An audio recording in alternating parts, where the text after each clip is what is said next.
In the equity quadrant, taking a look at new all-time highs in the June Nasdaq. The Nasdaq hit a new all-time high, but on declining volume, which is about the only negative you could find in a new all-time high like we had today. And a new all-time high close, by the way, is happening in the same session.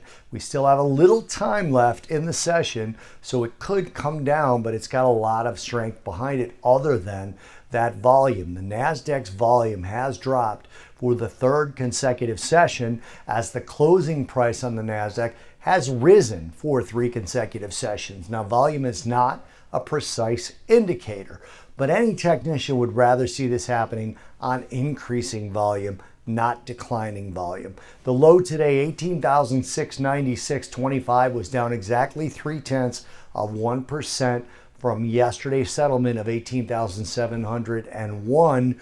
But the high today, and again, there's a little time left, so this may not be accurate by the time you're seeing this, 19,043.75, which again is a new all-time high, up 1.83%.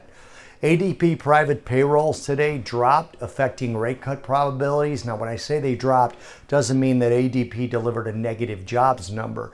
It just dropped from last month's figure, which was 192,000 jobs added.